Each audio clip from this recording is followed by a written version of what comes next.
If we actually followed all of the symptomatic cases, isolated those cases, followed the contacts and quarantined those contacts, we would drastically reduce. I would love to be able to give a proportion of how much transmission we would actually stop. Essa que você acaba de ouvir é a chefe do Programa de Emergências da Organização Mundial da Saúde, Maria Van Kerkhove. Nessa entrevista, na segunda-feira, ela afirmou que rastrear por meio de testes e isolar os pacientes com sintomas deve ser a prioridade máxima para conter a disseminação do novo coronavírus. Mas a epidemiologista americana disse mais. It still seems to be rare that an asymptomatic person actually transmits onward to a secondary individual. Afirmou que a transmissão entre os assintomáticos é rara, tendo por base um estudo publicado a partir de dados coletados em Singapura. Foi o suficiente para que o presidente Jair Bolsonaro, um dos mais duros críticos da OMS, em linha com o americano Donald Trump, reagisse assim. Com toda certeza, isso pode sinalizar a uma abertura mais rápida do comércio e a extinção daquelas medidas restritivas adotadas segundo decisão do Supremo Tribunal Federal, adotada por governadores e prefeitos. A reação do presidente teve eco na própria Organização Mundial da Saúde, que se viu obrigada a voltar ao assunto no dia seguinte. A mesma epidemiologista afirmou que foi mal entendida, que a proporção de assintomáticos é desconhecida, até porque algumas pessoas sem sintomas passam a manifestá-los mais tarde. O diretor de emergências da OMS, Michael Ryan, foi categórico. Estamos absolutamente convencidos de que a transmissão por casos assintomáticos está ocorrendo. A questão é saber quanto. Afinal, a fala da OMS justifica acelerar a flexibilização das medidas de isolamento, como disse o presidente? Pacientes com sintomas mais graves têm maior chance de infectar outras pessoas? Como esse tipo de polêmica se insere nas disputas políticas em torno das ações da OMS? Esses são os temas do Ao Ponto desta quarta-feira. Eu sou o Roberto Maltic, hoje com a minha amiga Carolina Moran, os dois em home office. E nesse episódio, a gente conversa com o vice-presidente da Sociedade Brasileira de Infectologia, Alberto Chebabo, e com o professor emérito da Fundação Oswaldo Cruz e membro da Academia Nacional de Medicina, Paulo Bus. Fique com a gente.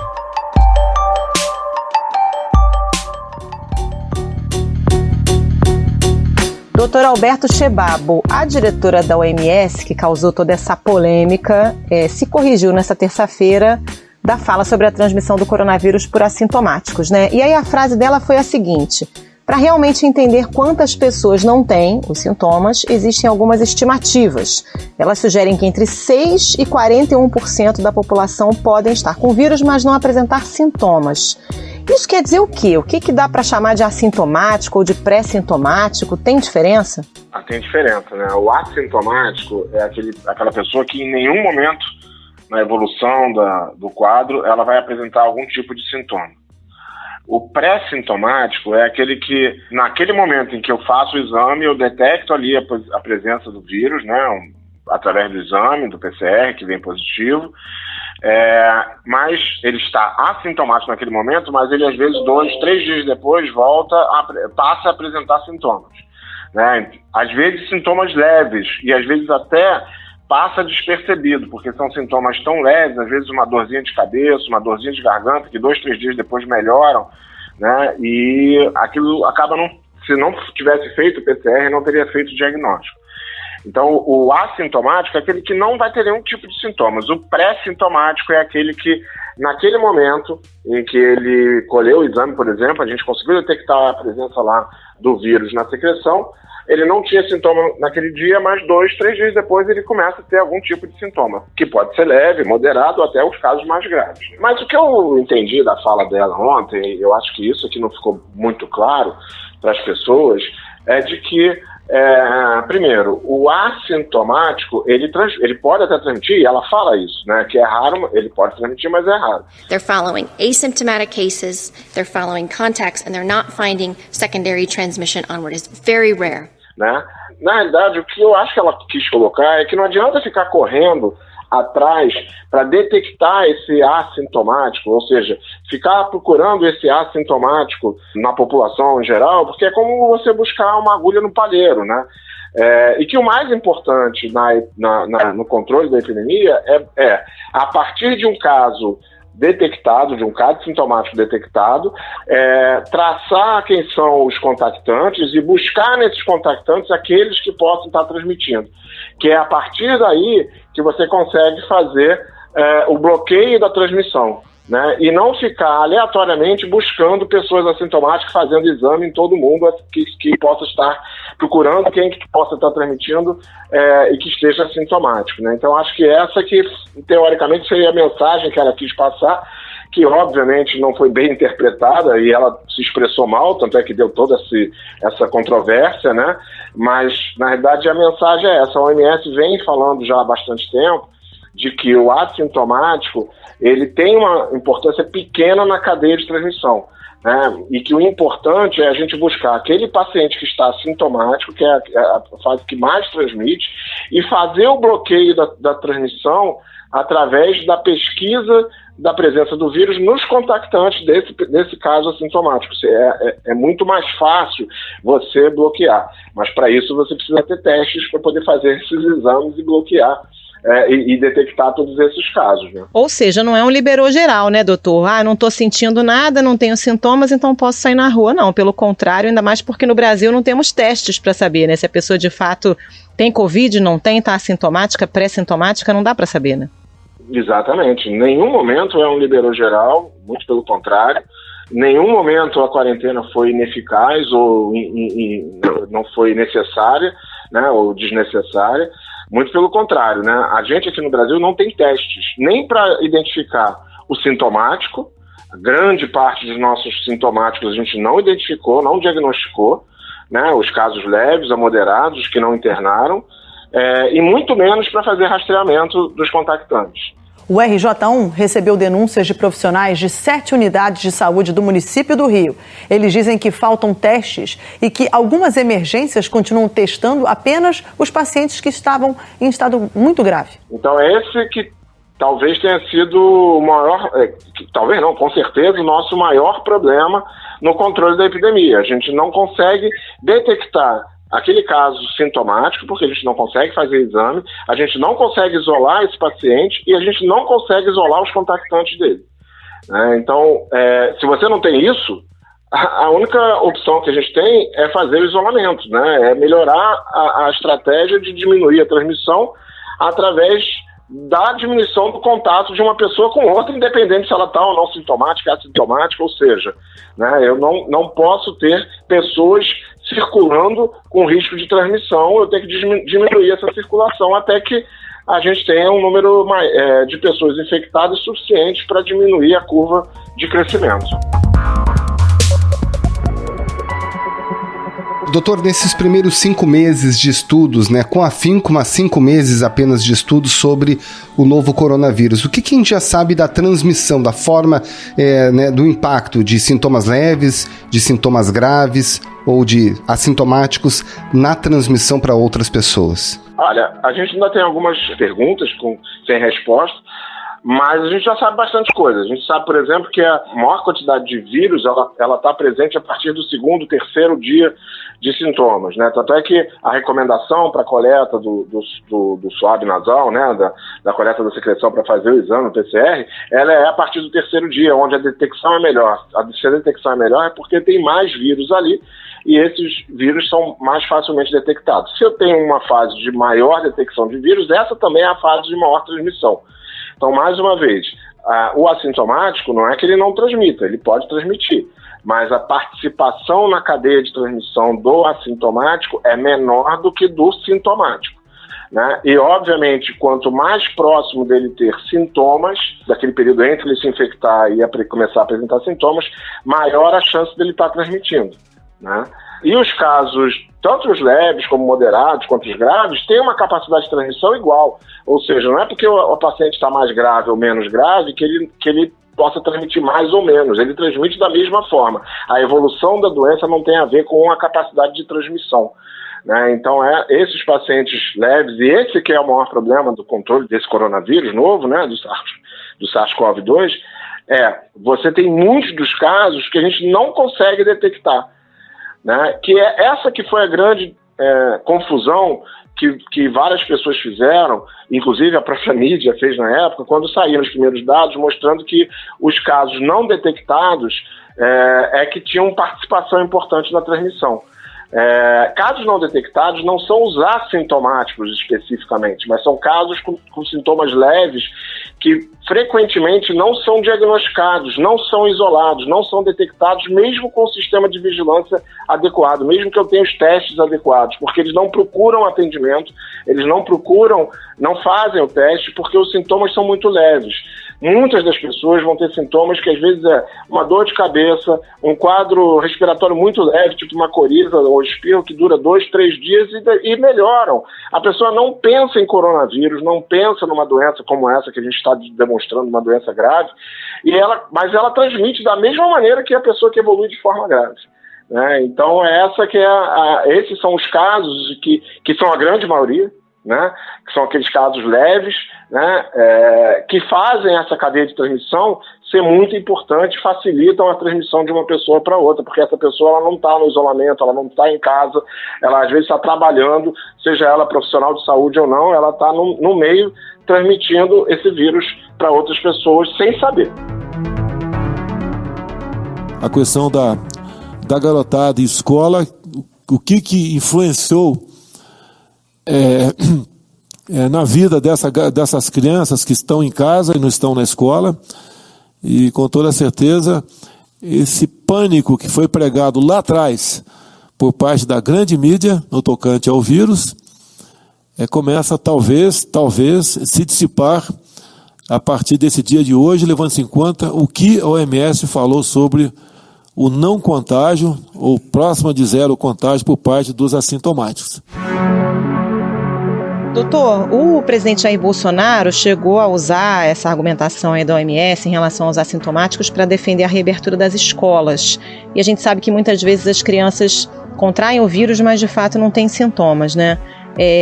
As crianças são um vetor importante de transmissão do coronavírus? Como é que o senhor vê essa afirmação do presidente? Então, o que a gente sabe é que esses casos que a gente falou agora, que são os casos não detectados, os casos leves, com muito poucos sintomas, eles são muito mais frequentes na população jovem do que na população mais velha. Principalmente nos adolescentes e naquelas pessoas até 20 e poucos anos de idade.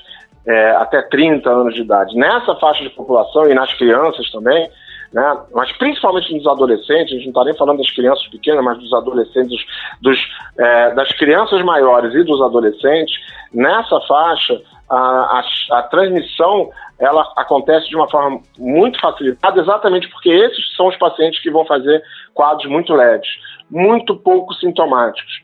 E na grande maioria das vezes a gente acaba não pensando em coronavírus, em Covid-19 nessa população. Então achar que as crianças, elas por estarem assintomáticas ou pouco sintomáticas não transmitem é um erro. Na realidade, como a gente já falou, a transmissão ela independe da gravidade do quadro. A transmissão de uma criança com pouco sintoma, ou com sintoma quase nenhum, e a transmissão de um paciente que está no CTI, ela é exatamente igual. Né? A taxa de transmissão é a mesma, a disseminação do vírus é a mesma. Obviamente que um paciente que está em ventilação mecânica, aerosolizando e tal, ele vai ter uma amplificação dessa transmissão através dos cuidados que a gente está fazendo com ele, da ventilação mecânica e tal. Mas o doente grave, leve ou moderado, ou mesmo aquele muito leve, aquele muito pouco sintomático, transmite da mesma maneira. Então as crianças são vetores, sim, não porque elas têm uma capacidade maior de transmissão, mas porque a gente acaba não fazendo o diagnóstico e eles passam a ser transmissores sem estarem muito doentes, gravemente enfermos.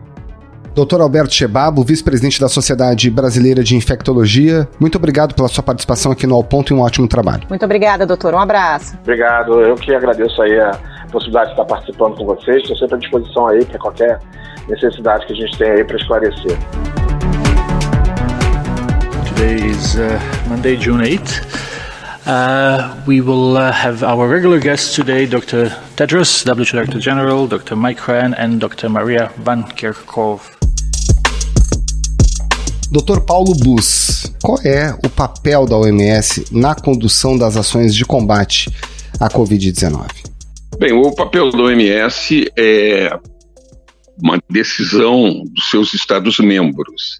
ela não é uma coisa independente, uma estrutura independente, ela tem 193 Estados-membros, incluindo todos os países do mundo, Brasil, Estados Unidos, os países do mundo, a própria União Europeia, a União Africana, ou seja, também os organismos que reúnem países multilaterais, que reúnem países fazem parte, mas como membros participantes, não com direito a voto. Esse que fazer foi definido pelos países. Ela não é um órgão independente. O secretariado ele depende dos países. Os países é que mantêm, pagando cotas, esta mesma agência. Esse é todo o sistema das Nações Unidas, é assim. Então, numa pandemia, ela deve manter a informação corrente, presente, atualizada.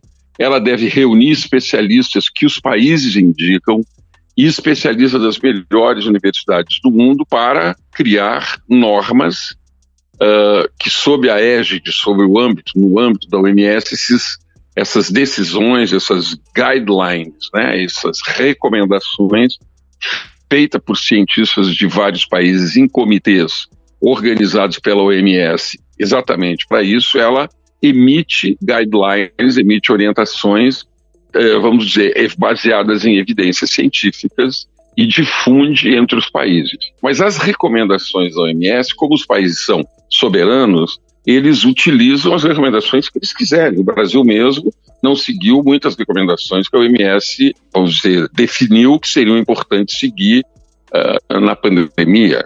Ele não fez adequadamente o isolamento social pela confusão política instalada no Brasil, com um comando vindo do governo federal, comandos estaduais, comandos municipais. Então, na verdade, nós não cumprimos um isolamento, a meu ver, não cumprimos um isolamento adequado. Cada estado fez a sua moda.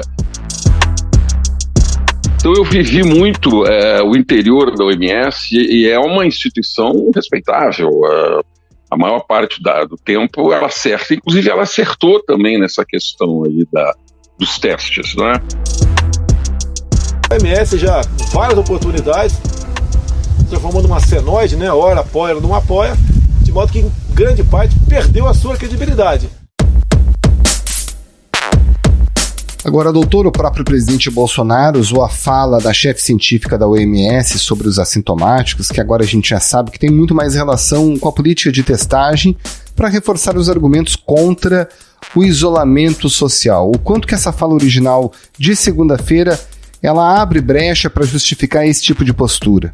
É intencional, sabe, interpretar mal as coisas ditas numa entrevista coletiva de imprensa pela cientista-chefe, seja, né, pelo quadro que for lá da OMS. Porque está tudo muito politizado, lamentavelmente, né? E a saúde não pode ser politizada. Ela tem que ser tratada, principalmente no caso de pandemia, de epidemia, ela tem que ser tratada com o melhor que a ciência pode oferecer para produzir medidas certas, porque senão a sociedade vai pagar com muitos doentes e muitas mortes, muito sofrimento, muita tristeza, né? Por isso eu acho que no dia seguinte a OMS dizer, olha, não era bem exatamente assim, não quer dizer, nós ainda estamos firmando, pareceu a nós que, né, foi assim. Eu ouvi a entrevista, depois eu assisti a entrevista, está disponível, né? E acho isso importante ela fazer. Primeiro, dar uma informação, as pessoas absorvem aquilo e a seguir ela corrige ou ela reduz a firmeza com que ela disse, ou ela amplia, aparece outro estudo. É assim, e essa doença tem 5 meses. Tem que ter respeito, digamos, pelo esforço mundial que está se fazendo, que é imenso. Médicos e enfermeiras morrendo ali na frente da batalha, cientistas passando dias e noites atrás de uma vacina, de um remédio. Então, se alguma coisa, de repente, sai errado, qual é o problema de a OMS ter dito que os assintomáticos talvez não sejam tão contagiantes do que os mais sintomáticos? O que mudaria de um dia para outro? No dia seguinte ela disse, olha, atenção, não é bem assim. Isso faz parte da ciência. A ciência é um conjunto de indagações, de dúvidas. O cientista que não tiver dúvida não é cientista. Pode chamar o que quiser, mas ele não é um cientista. Então, acho que a OMS fez um correto, a meu ver. Ela fez uma declaração, chamou a atenção do mundo, no dia seguinte ela reduziu um pouco a firmeza da informação que ela deu, mas isso foi usado politicamente aqui no Brasil e provavelmente também nos Estados Unidos, porque são os dois países que estão com mais dificuldade a política com a Organização Mundial da Saúde. They've been wrong about a lot of things, and they had a lot of information early, and they didn't want to. They seem to be very China-centric, and we have to look into that. Agora, doutor, para finalizar, a OMS foi colocada nessa disputa política entre a China e os Estados Unidos. Os Estados Unidos, aliás, que romperam com a OMS. Como é que o órgão pode se proteger desse tipo de pressão, de influência política de gigantes como esses dois países? Foi o governo Trump que rompeu, não foi a nação americana. Porque para romper, tem que romper com a aprovação do Congresso. O Congresso americano teria que se manifestar sobre isso, tem 1 ano para se manifestar. Então, o que eu acho é que se levou a polarização, a disputa pela hegemonia política do mundo, pela hegemonia econômica entre Estados Unidos e China, lamentavelmente se transferiu para um órgão que não deveria ser contaminado por essa disputa econômica e política, que é a OMS. Não deveria, porque isso só atrapalha, só confunde, só dificulta que o mundo se defenda de um inimigo real, invisível, né, e que está causando tantos estragos na vida de indivíduos, de famílias, nas comunidades, na economia, etc. A OMS vai se defender e tem se defendido e sairá briosamente dessa situação, porque ela tem um conjunto de cientistas que não são, inclusive, dela, que são cientistas do mundo inteiro, que ela convoca, que os países colocam à disposição. Tem holandeses, tem dinamarqueses, tem americanos, muitos americanos, tem chineses, tem franceses, tem brasileiros, tem italianos, tem indonesianos, tem tailandeses, tem africanos do sul. Ou seja, os cientistas que ajudam a OMS a se posicionar, eles vêm de todo mundo. E é essa diversidade científica de origens de países, né, de matizes diferentes, de profissões diferentes, tem biólogos. O próprio diretor-geral da OMS é um biólogo, ele não é um médico, mas nem por isso ele deixou de ser um importante ministro da Saúde na Etiópia, depois foi primeiro-ministro, não deixou de ser muito importante no controle da malária, que foi o que ele fez lá na Etiópia. Eu não tenho uma procuração para defender nem o Dr. Tedros, nem ninguém. Eu estou fazendo uma análise isenta, uma análise absolutamente isenta dos interesses políticos. Então, o que eu quero dizer é que ela vai se defender, como sempre acontece, pela diversidade dos seus cientistas, convidados, inclusive, que são chamados para fazer os comitês de crise, chamados para fazer o guideline sobre o uso de máscara, o guideline sobre o uso teste, o guideline, e que ela agora está concentrada em ajudar os grupos que estão pesquisando 100 e tantas vacinas. Esses estudos clínicos estão reunidos numa base que está dentro da OMS também. Então, as patentes, está sendo discutido como é que vai ser a questão das patentes. Os americanos, inclusive, criticaram e brigaram com a OMS porque eles defendem a indústria farmacêutica deles. Eles querem que as patentes fiquem intocáveis, mesmo no caso de pandemia, para que o lucro seja maximizado. E muitos países, né, muitos estados, muitos governos são capturados por esses interesses econômicos. Você imagina as grandes empresas americanas, as grandes empresas europeias, as grandes empresas chinesas, elas têm interesses econômicos enormes em ter uma vacina, em ter um medicamento, né? Nós temos que correr para ter rapidamente o remédio, rapidamente a vacina, correr. E a ciência não pode ser contaminada por essa disputa política. Eu sinto muito dizer isso. Não sinto não. Isso eu não sinto muito não. Eu tenho que dizer isso para que a ciência saia fortalecida desse processo. Muito obrigado, Dr. Paulo Bus. Um abraço. Obrigado pela oportunidade. Um abraço.